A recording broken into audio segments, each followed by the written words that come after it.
안녕하십니까. 자, 이번 강의는 페이지 112페이지 계약법으로 들어갑니다. 처음에 계약의 의의가 나오는데요. 계약이란 우리가 아시다시피 승낙을 얻어야 성립하는 법률행위죠. 다시 말하면 단독행위는 승낙을 받지 않고 일방적으로 할 수 있는 거고요. 계약은 승낙을 얻어야 성립하는 법률행위입니다. 계약 자유 원칙이 나옵니다. 자, 이런 의미겠죠. 계약은 어차피 상대방으로부터 승낙을 얻어서 하는 거니까 나쁜 짓만 아니면 뭐든지 할 수 있다. 이게 뭐죠? 계약 자유 원칙이에요. 여기서 우리가 좀 생각해 볼 것은 두 가지인데, 계약은 자유롭게 할 수 있다는 말 속에서 특별히 뭐 형식이나 방식도 요구되지 않는다는 의미를 내포합니다. 따라서 우리가 배우려고 하는 계약법, 계약이나 모든 법률행위는 불요시키니 말로 하든 문서로 하든 어떤 방법이든 상관이 없다는 걸 알 수가 있고요.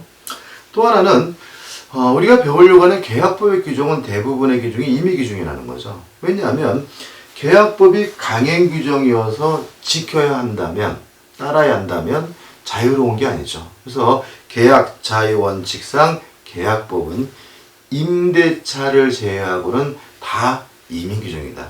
임대차는 강행 규정이죠. 왜요? 약자 보호 규정이니까. 다시 한번요. 중요합니다. 계약법은 임대차를 제외하고는 모두 다 뭐죠? 강행 규정이다. 따라서 특약으로 배제할 수 있고 다른 내용의 계약을 하는 것도 가능하겠죠. 2절 약관이 나오죠. 의의는 죄송합니다. 의의는 약관도 계약의 내용이에요. 계약인데 두 가지 특징이 있습니다. 다수를 상대한다는 점, 그 다음에 미리 작성한다는 점이죠. 다시 말하면 다수를 상대하기 위해서 미리 작성한 계약의 내용이 뭐죠? 약관이거든요. 그럼 우측에 보시면 약관도 계약이니까 일반적 계약과 마찬가지로 승낙을 얻어야 뭐가 생기는 거죠? 효과가 생긴다는 점에서 특징이 있고요. 구조이 생긴 거죠. 다만 일일이 약관을 매번 승낙을 받아야 된다면 거래할 수가 없기 때문에 몇 가지 예외가 인정된다는 거죠. 1번은 다시 한번요. 그죠? FM은 뭐죠? 승낙을 받든지 아니면 명시 설명 의무를 이행해야 약관이 구속력이 발생합니다. 이게 FM입니다. 다만 1번 예외죠. 정형적 대량적 거래 이렇게 기억하자고요. 그러니까 정형적 대량적 거래는 약관에 대해서 명시 설명 의무가 면제가 되고요. 두 번째, 제일 중요한 거죠. 약관이 특별한 내용이 아니라 법에서 규정하고 있는 내용을 단순히 적어놓은 약관, 이런 경우에는 명시 설명 의무가 면제되고요. 이때는 중요하든 중요하지 않든 면제됩니다. 그다음 마지막으로 상대방이 소비자가 이미 충분히 알고 있다면 명시 설명 의무가 면제된다. 더 이 세 가지 경우에는 승낙받을 필요도 없고요. 명시 설명하지 않아도 당사자에게 구속력이 발생하게 되는 거죠. 자, 근데 약관이 문제가 됐을 때 그 약관의 내용을 해석해 봐야 되겠죠. 3번 약관의 해석 방법인데 1번 신에 쫓아 성실하게 해석해야 된다. 신의 성실의 원칙이고요. 2번 약관은 다수를 상대하고 다수를 상대할 때는 모든 사람을 똑같이 대우해 줘야 된다. 객관적 해석의 원칙이고요. 다른 말로는 일반적으로 통일적 해석의 원칙이라고도 합니다. 3번 약관은 사업자가 혼자서 일방적으로 작성한다는 특징이 있죠. 따라서 약관 내용 중에서 문제가 있거나 불명확한 조항이 있다면 작성한 사람에게 불리하게 해석을 하게 되고요. 4번 약관이 일반적으로 인쇄되어 있죠. 인쇄되어 있는 것과 다르게 손으로 볼펜을 쓰거나 이렇게 개별 약정하는 거 가능하고요.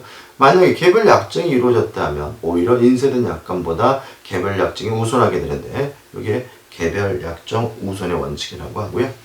마지막으로 약관은 반드시 당사는 요러한 경우에는 책임지지 않는다는 면책 조항을 꼭 두고 있어요. 이러한 면책 조항은 소비자를 보호하기 위해서 될 수 있으면 좁게 해석해야 된다. 이게 뭐죠? 축소 해석의 원칙이죠. 자, 이러한 5가지 해석 방법에 따라서 해석을 했더니 소비자에게 지나치게 불리해요. 불공정해요. 그런 불공정한 조항은 무효가 되고요. 넘기시면 일반 무효의 특징이 일부 무효의 특징이죠. 우리 민법 150조는 일부가 무효면 전부가 무효다라고 규정을 두고 있는데 이게 약관에는 적용되지 않습니다. 약관은 일부만 무효면 그 부분만 무효가 되는 것이 원칙이라는 거 꼭 기억해 두시기 바랍니다.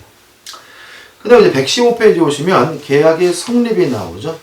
일단 계약은 승낙을 얻어야 성립한다. 다시 말하면 청약과 승낙이 일치돼야 돼요.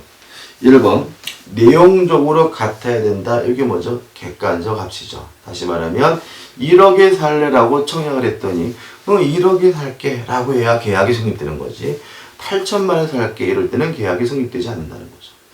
2번 주관적 합치는 당사자가 일치돼야 된다는 거죠. 다시 말하면 개똥이한테 청약을 했는데 말똥이가 승낙한다. 그런 경우는 아직 계약이 성립되지 않는다는 얘기죠. 제조해가지고 청약과 승낙에 의한 계약이 성립해서 청약의 의미, 간단하게 말 그대로 계약하기를 청하는 것이 청약이다. 1번 청약의 확정성인데 계약은 낙선계약이 원칙이에요. 그래서 청약이 있고 그에 관한 승낙만 있으면 성립되는 것이 원칙이니까 결과적으로 승낙만 있으면 계약이 성립될 수 있을 정도의 내용이 확정되어야 한다. 아직 그 정도에 이르지 않았다면 그것은 청약이 아니라 청약의 유인으로 평가된다는 거 조심하셔야 되고요. 넘겨보시면 청약자와 상대방이 나오죠. 이게 은근히 커피 자판기가 중요해요.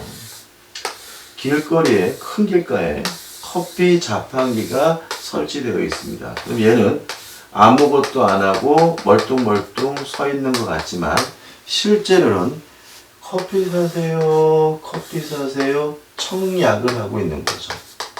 그러면 청약의 상대방은 누구겠습니까? 길거리를 지나다니는 사람. 따라서 청약의 상대방은 불특정 다수라도 상관이 없겠죠.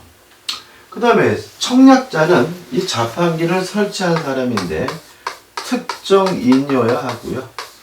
또 우리가 커피를 뽑아 먹기 위해서 자판기를 설치한 사람이 누구인지 알 필요는 없죠. 다시 말하면 청약자가 명시될 필요는 없죠.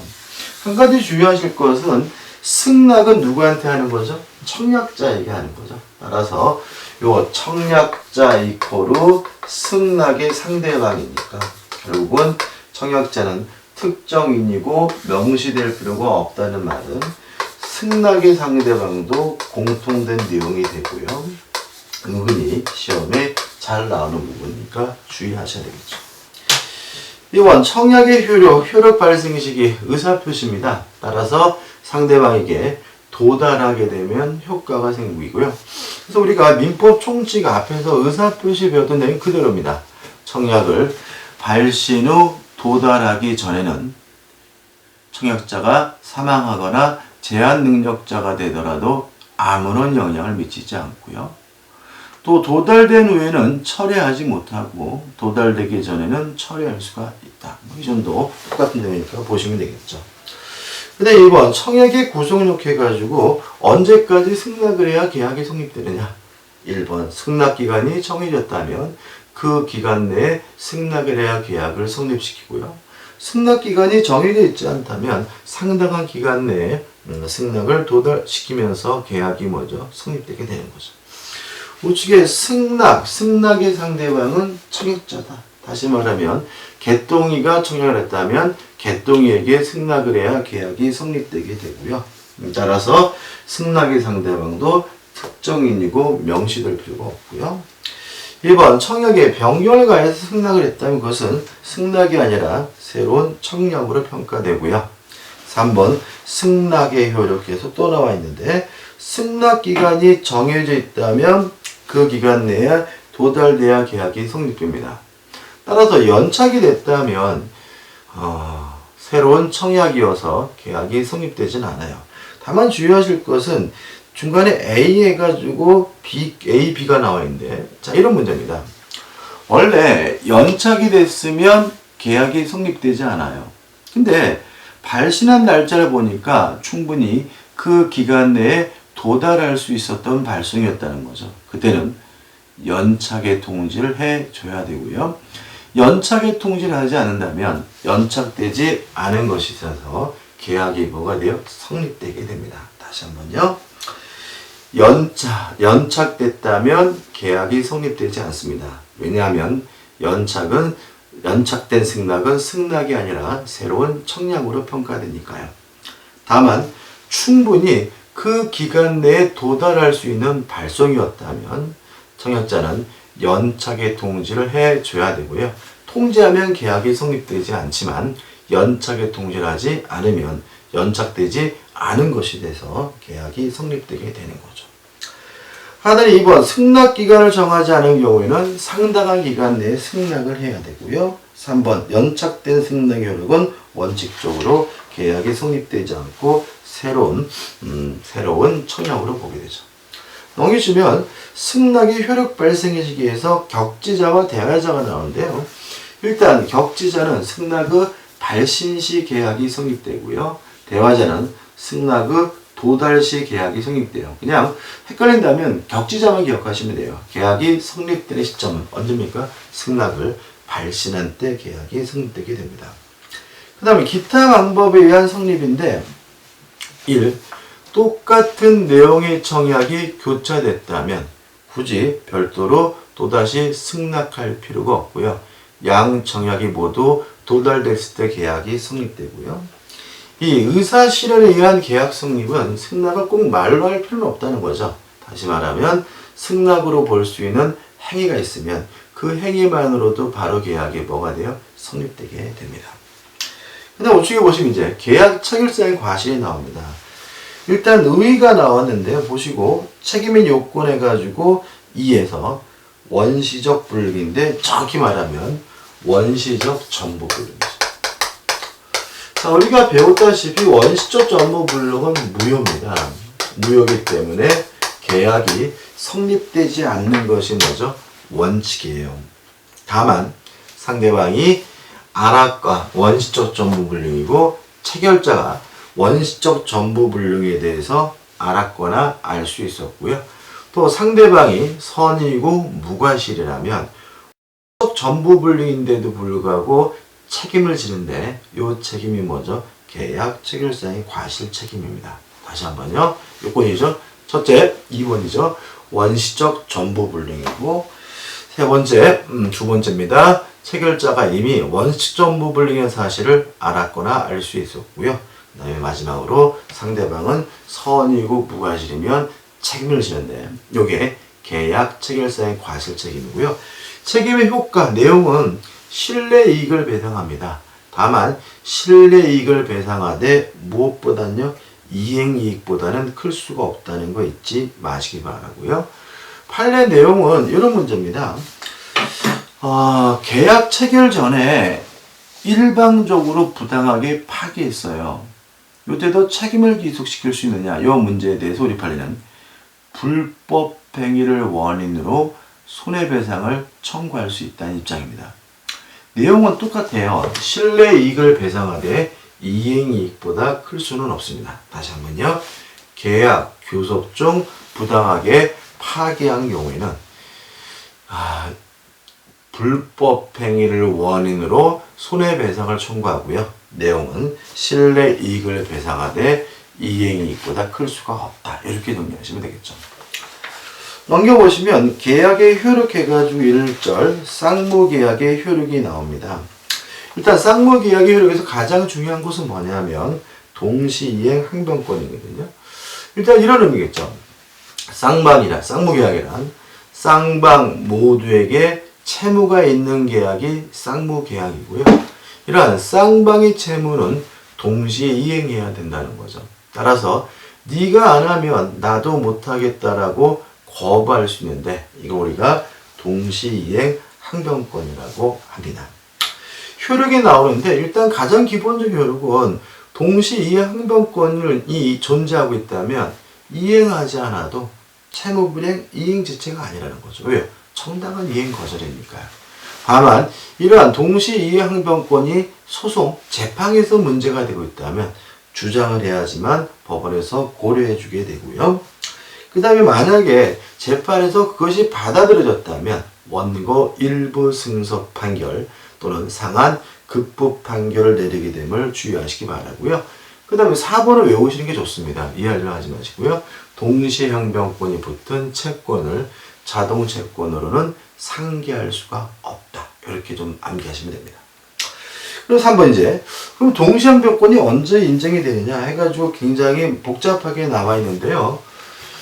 물론 교재에 나와 있는 거 기억해 두시면 좋습니다. 근데 교재에 나와 있는 게 아닌 다른 게 나올 수도 있어요. 그래서 좀 큰 틀을 기억하셨으면 좋겠고요. 가장 중요한 것은 뭐냐면 쌍무계약이죠. 그죠? 왜요?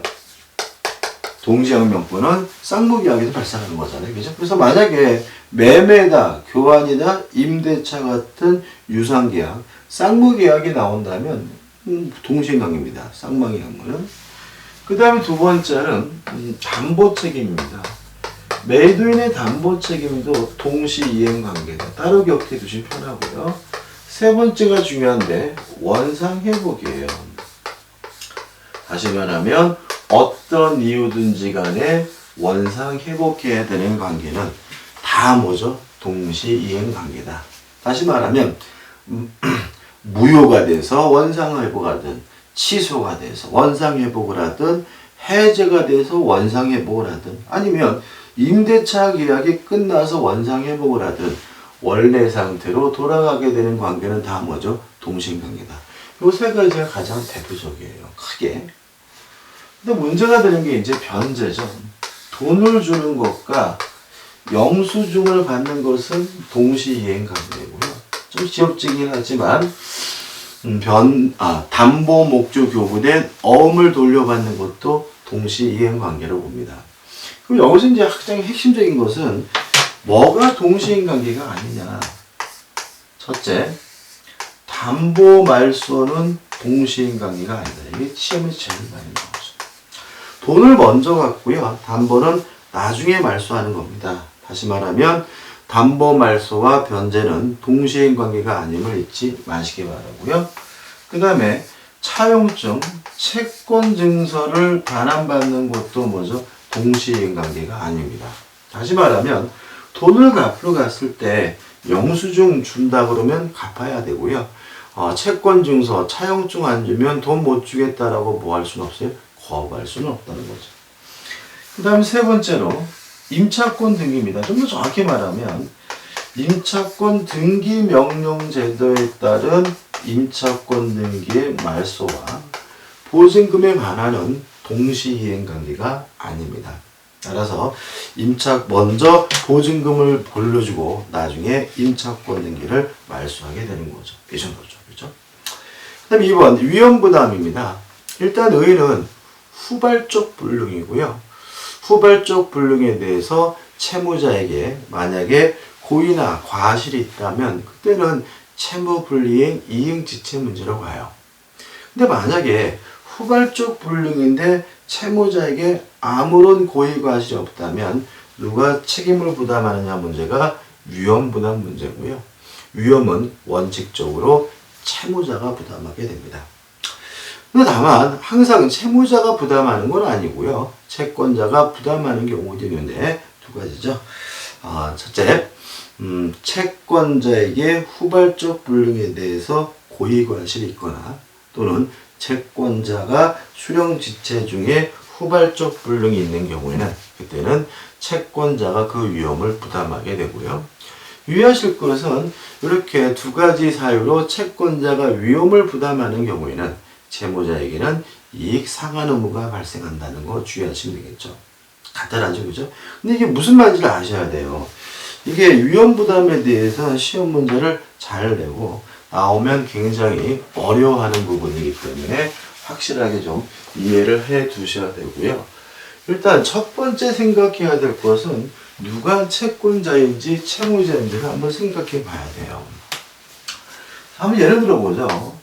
갑이라는 사람이 A라는 건물을 가지고 있는데 을과 만나가지고 매매 계약을 하면 요 갑을 우리가 뭐죠? 매도인이라고 하고 을을 우리가 뭐죠? 매수인이라고 하잖아요. 근데 매매 계약할 때는 건물이 멀쩡히 있었는데 계약을 한 후에 건물이 불타서 없어졌어요. 그러면 후발적 불능인데 만약에 그 화재 원인이 지진이었다면 어떻게 되는 거죠? 고의가실이 없는 거죠. 그럼 여기서 누가 채권자인지 채무자인지 먼저 생각해 봐야 되는데 일단 돈을 기준으로 하는 게 아닙니다. 이 후발적 불능에 대한 건물을 기준으로 채권자, 채무자를 따지기 때문에 매도인이 채무자고요. 여기서는 매수인이 뭐죠? 채권자가 되는 거죠. 그러면 이제 우리가 원칙적 위험을 채무가 부담한다는 말이 무슨 자인지 알아요. 건물이 없으니까 건물을 넘겨줄 수가 없겠죠. 또 우리는 건물이 없으니까 대금을 지급하지 않겠죠. 따라서 채무자가 위험을 부담한다는 말은 쌍방 모두 이행하지 않는다는 얘기입니다. 따라서 이행한 것이 있다면 그때는 부당이득으로 돌려받고요. 또 돌려받기 어렵다면 그때는 대상 증후권이 인정될 수가 있는 거죠. 이게 뭐예요? 원칙인 거죠.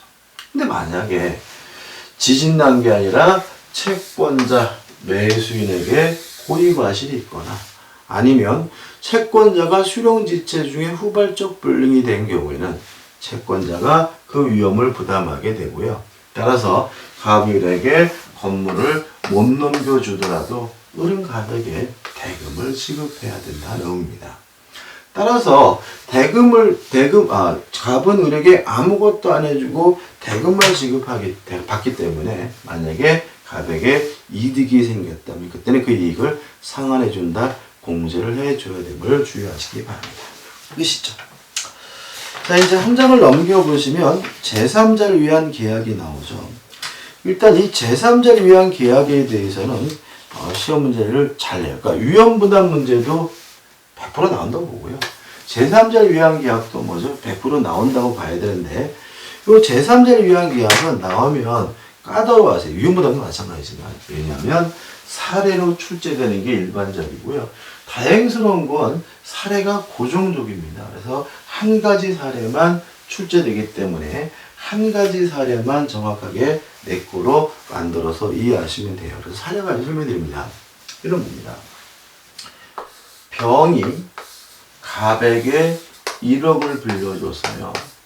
1억을 받을 돈이 있는데 갑이 돈이 없어요. 그래서 고민하다가 자신이 소유하고 있는 요 A 건물을 을과 만나가지고 매매 계약하면서 매매 대금 중에 1억 원은 을이 갑에게 직접 지급해다오. 이렇게 계약을 했다면 이게 제3자를 위한 계약의 전형적인 모습이고요. 먼저 용어부터 돼야 됩니다. 여기서 갑을 요약자라고 하고요. 을을 낙약자라고 하고 병을 수익자 또는 제3자라고 하는 거죠. 그 다음에 갑과 을 간의 관계를 보상관계라고 하는데 이 보상관계는 수익관계에 바로 영향을 줘요. 매매가 무효면요. 매매대금 안 주겠죠. 매매계약이 취소가 됐으면 매매대금 안 주겠죠. 여기서 조심할 것은 뭐냐면 병은 보호의 대상으로서 제3자가 아니라는 점이죠. 우리가 전에 통정허위 표시를 하면서 제3자의 개념을 외우면서 새로운 사람만이 제3자다 이런 말씀을 드렸던 기억이 나네요. 이 병은요 당사자는 아니지만 처음부터 이 매매계약에 포함되어 있었던 사람이기 때문에 새롭지 않습니다. 따라서 보호의 대상으로서 제3자가 아니기 때문에 전혀 보호를 못 받아요. 예를 들어서 갑과 을 간의 매매가 통정허위 표시에서 무효면 을은 갑에게 병에게 대금을 지급하지 않고요. 병이 선이라 하더라도 지급하지 않습니다. 꼭 기억해 두시고 그 다음에 병이 갑에게 전에 1억을 빌려줬다. 이거를 대가관계라고 하는데요. 이거는 아무런 영향을 안 줘요. 따라서 갑과 병 간의 관계가 무효라 하더라도 이미 갑이 병에게 돈을 갚았다 하더라도 을은 신경 쓸 필요 없이 계약의 내용에 따라서 병에게 뭐 하면 되죠? 이행을 하면 되는 거죠. 끝이죠? 그 다음에 내용입니다. 병 수익자는 은에게 내가 돈을 받겠다. 수익의 의사를 표시해서는요, 직접 을에게 돈을 달라고 이행을 청구할 수도 있고요. 또 만약에 을이 병에게 제때 돈을 주지 않아서 병이 피해를 입었다면 그때는 을은 병은 을에게 손해배상을 청구할 수도 있는 거죠. 근데 문제는 이 계약을 체결한 사람은 갑과 을이죠. 다시 말하면 병은 계약의 당사자가 아니라는 점이죠. 따라서 병 스스로가 갑과 을 간의 계약을 취소한다거나 갑과 을 간의 계약을 해지한다거나 이런 건 뭐하지 않습니까? 허용되지 않고요. 또 병은 당사자가 아니기 때문에 원상회복 의무도 발생하지 않는다는 거 꼭 기억해 주시기 바랍니다. 이게 무슨 말이냐면 갑과 을 간의 계약이 무효예요. 그러면 무효가 돼서 원상회복은 갑과 을이 할 문제인 것이지 계약의 당사자가 아닌 병이 할 문제는 아니라는 취지가 되겠죠. 이해되시죠? 그다음 마지막으로 병이 돈을 받겠다는 수익의 의사표시를 한 후에는 이제 갑과 을은 임의적으로 계약의 내용을 변경시킬 수도 없고 임의적으로 병의 권리를 소멸시킬 수 없다는 것까지 기억해 주시면 됩니다. 이 정도 확실하게 정리하신다면 충분히 문제를 풀 수가 있는 거죠. 끝이죠. 그 다음에 124페이지 오시면 계약의 해지가 나오죠. 일단 A는 유효한 계약을 소급적으로 실효시킨다, 무효화시킨다는 점에서는 취소와 같습니다. 다만 가장 중요한 차이점은 뭐냐면 취소는 법률행위, 계약에 대해서도 단독행위에 대해서도 할 수가 있는데 해제는 계약에 대해서만 할 수 있다는 거 주의하시기 바라고요. 또 취소는 법에서 정하고 있는 법정 취소 사유만이 있습니다. 다만 해제는 약정 해제 사유, 약정 해제권 유발수가 있고요. 또 2번 법률 규정에 의한 법정 해제권도 인정이 됩니다. 물론 가장 중요한 것은 뭐냐면 법정 해제권이겠죠. 법정 해제 사유는 한 가지예요. 뭐죠? 채무불이행이죠. 다시 말하면 채무불이행이 있다면 채권자는 계약을 뭐 할 수 있습니까? 해제할 수가 있는데 채무불이행이 여러 가지라는 거죠. 자측하다는 1. 이행지체 할 수 있는데 안 하는 것을 말하고요. 1. 보통 이 원칙은 얘기죠. 이행지체에 대해서 채권자는 상당한 기간을 정하여 이행을 최고하고요. 그래도 이행하지 않으면 그때 비로소 계약을 해지할 수 있는 것이 원칙입니다. 다만 문제는 뭐냐? 무척 상단은 예외해가지고 일정한 경우에는 이행지체인데도 불구하고 최고 없이 바로 계약을 해지할 수 있는 경우도 있다는 거죠. 두 가지가 있습니다. 첫째, 채무자가 미리 이행하지 않은 의사를 명백히 표시한 경우죠. 두 번째, 정해진 기한 내에 이행해야지만 의미가 있는 정기 행위의 경우에도 최고 없이 바로 계약을 해지할 수가 있어요. 여기서 주의할 것이 뭐냐면 1번이죠. 자, 다시 말씀드리면 상대방이 안 하겠대요. 불이행의 의사를 표시했다면 굳이 최고할 필요 없이 바로 계약을 뭐 할 수 있죠? 해지할 수가 있는 거잖아요. 근데 요것만 특색이 있는 것이 아니라 두 번째, 세 번째가 중요한데 이행기가 도래할 필요가 없어하는 얘기죠. 다시 말하면 이번 달까지 이행하기로 했어요. 근데 월초에 안 하겠다고 하면 그때 굳이 기다릴 필요 없는 거죠. 이행기가 도래하지 않았더라도 바로 계약을 뭐 할 수 있어요? 해지할 수가 있고요. 두 번째는 이행 또는 이행의 제공이 필요 없다는 거죠.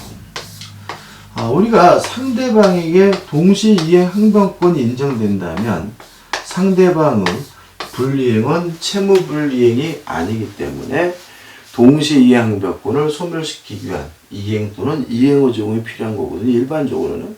근데 불이행의 의사를 표시한 경우에는 굳이 이행 또는 이행의 제공이 필요 없다는 거 잊지 마셔야 되겠죠. 2번 이행불능 할 수 없어서 못하는 겁니다. 이것도 최고 없이 바로 계약을 해지할 수가 있는데 주의하실 점은 뭐냐면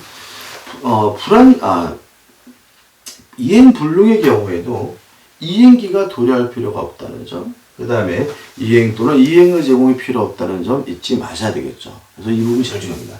상대방이 불이행의 의사를 표시하거나 그 다음에 이행 불능의 경우에는 최고할 필요도 없고요.